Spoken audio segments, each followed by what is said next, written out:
बात उस समय की है जब मैं जिला जामताड़ा में इंटरमीडिएट में था। मैं जब डेली शाम को अपने कोचिंग को जाता तो रोज आते जाते मुझे एक बूढ़ी भिखारन महिला मिलती जो रेलवे स्टेशन पर भीख मांगती, जिसे मैं डेली देखता था। हालांकि महिला बुजुर्ग थी और कपड़े फटे पुराने होते थे, मगर देखने में ऐसा लगता था जैसे जब ये जवान रही होंगी तो बेहद खूबसूरत रही होंगी। मैं जब प्रतिदिन रेलवे फाटक पार करके कोचिंग से लौटता तो रोज देखता कि शाम को 2 व्यक्ति आकर उस महिला से पैसे ले लेते थे। वह बूढ़ी महिला उन दोनों व्यक्तियों को देखते ही डरने लगती थी। मैंने सोचा, हो सकता है इनका भीख मांगना ही इनका पेशा हो और ये दोनों जो इससे पैसा ले लेते हैं इनके कोई रिश्तेदार हों।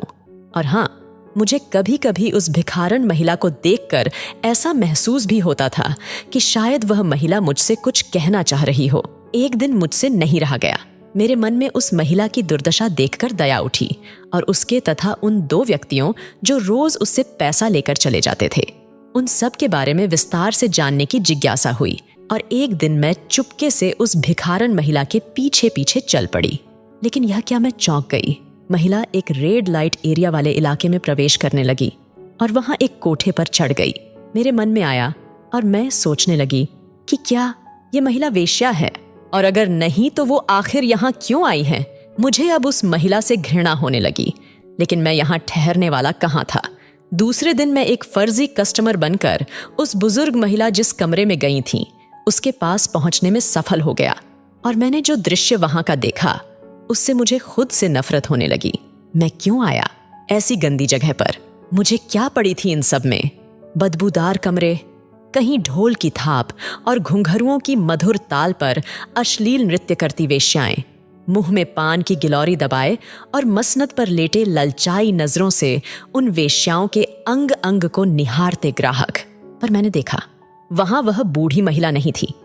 मैंने दूसरी तरफ नजर घुमाई तो उस महिला को एक काल कोठरी में बंद पाया। उसकी तरह वहां और भी कई महिलाएं थीं। लगभग 50 से ज्यादा महिलाएं होंगी।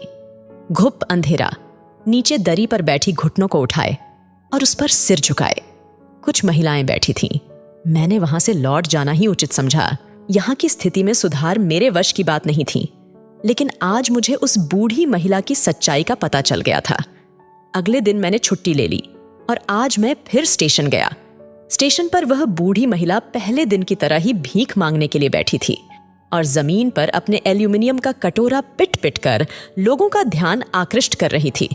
मैं पहले तो उसके करीब जाकर बैठा और उसे प्यार से माँ के संबोधन से पुकारा।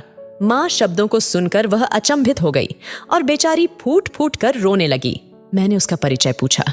माँ, आप कौन हो? कहाँ से आई हो? बच्चे और पति कहाँ हैं? वह रोती रही और रो रोकर उसने जो दास्तान सुनाई, मेरे रोंगटे खड़े हो गए और इस समाज से मुझे घृणा होने लगी।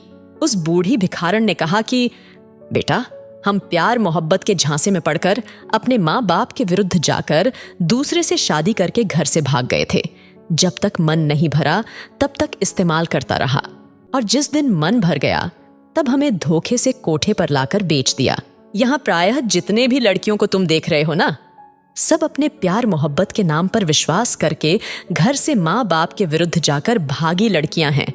और बाद में जब हमें बेच दिया गया तो फिर हमें मजबूर किया जाता है। वेश्या बनने के लिए ना चाहते हुए भी ग्राहकों को खुश करना पड़ता है। सब नोचते हैं हमें भेड़िए की तरह, मानो कितने दिनों से उनकी प्यास बुझी ना हो।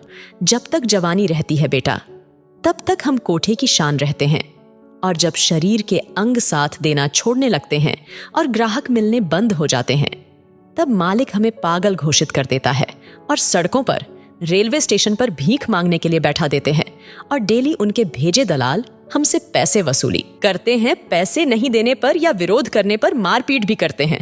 अब बूढ़ी हो चुके हम महिलाओं के पास उतनी शक्ति तो नहीं होती कि हम उनका विरोध कर पाएं। हम बस जिंदा लाश बन उसके इशारे पर सारा काम करते रहते हैं। जब हम भीख मांगने के लायक भी नहीं बचते तो हमें ये लावारिश सड़क पर ले जाकर फेंक जाते हैं। यही है हम वेश्याओं की कहानी।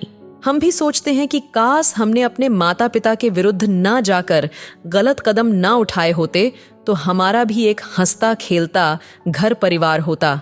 हर मोड़ पर हमारी आंखें तलाशती हैं कि कहीं किसी मोड़ पर कोई अपना मिल जाए, जो इस जिल्लत भरी जिंदगी से छुटकारा दिलाए। अफसोस हमारे बारे में समाज मुद्दा नहीं उठाती है।